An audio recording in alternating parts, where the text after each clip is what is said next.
হয় এবং এগুলোর মুখোশ তৈরি করা হয়, শুধু প্রতিকৃতি না।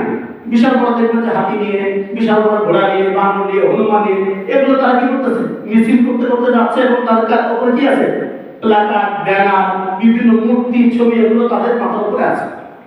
এরপরে কি করা হয়, এরপরে যে মুখোশগুলো আছে, বিভিন্ন জীবজন্তুর মুখোশ, এগুলো মানুষেরা পরে, অর্থাৎ মানুষের মুখে এই মুখোশগুলো পরে কি করা হয়, সামনের দিকে মিছিল শোভাযাত্রা। কোথায় বের করা হয়, ঢাকা শহরের বিভিন্ন অঞ্চল চত্বর দিয়ে এটা এসে থামে রমনার বটমূলে। কোথায়, রমনার বটমূলে এসে এটা সর্বশেষ গন্তব্য হয় এবং রমনার বটমূলে পান্তা ইলিশ খাওয়ার ব্যবস্থা থাকে। কিসের ব্যবস্থা, পান্তা ইলিশ খাওয়ার ব্যবস্থা থাকে। এমনকি এই যে শোভাযাত্রা বা মিছিল, এই মিছিলে দেখবেন যে ঢাক, মানে ঢাক, তবলা, ঢোল ইত্যাদি বাজে, সাথে গান বাজে, সাথে কি বলে, গান বাজতেছে, ঢোল, তবলা, কলসি, বিভিন্ন রকম এগুলো নৃত্য, কেউ নাচতেছে, কেউ গাইতেছে, হ্যাঁ।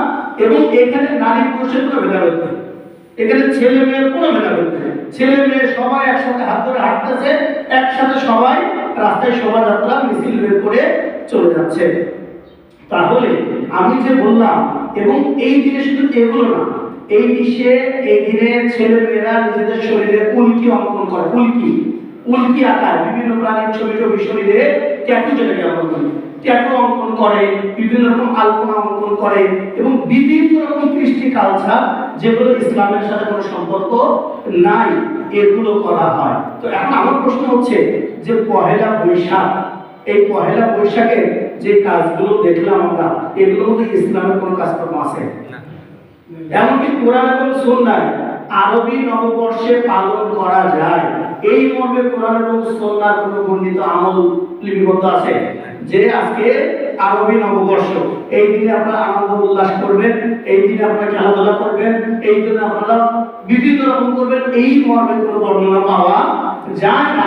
বরং নবী সাল্লাল্লাহু আলাইহি ওয়াসাল্লাম থেকে এটা বর্ণনা পাওয়া যায় যে আল্লাহ নবী সাল্লাল্লাহু আলাইহি ওয়াসাল্লাম হাদা ঈদুকুম, এটা হচ্ছে তাদের ঈদ, আর হাদা ঈদুল ফিতর ওয়া ঈদুল আযহা, যে আল্লাহ নবী সাল্লাল্লাহু আলাইহি ওয়াসাল্লাম যখন মদিনায় হিজরত করলেন তখন দেখলেন তারা বিভিন্ন রকম উৎসব উদযাপন পালন করছে। তো নবী সাল্লাল্লাহু আলাইহি ওয়াসাল্লাম এগুলোকে বাতিল করে দিয়ে দুটো দিনকে মুসলমানদের ঈদের দিন, আনন্দের দিন, উৎসবের দিন, কয়টা দিন, দুটো দিন, ঈদুল ফিতর ওয়া ঈদুল আযহা, ঈদুল ফিতর এবং ঈদুল আযহা, এই দুটোকে খাস করে দিলেন। তাহলে ঈদুল ফিতর এবং ঈদুল আযহা ব্যতীত অন্য যত উৎসব আছে এগুলো ইসলাম শরীয়ত সমর্থন করে না। সম্মানিত উপস্থিতি,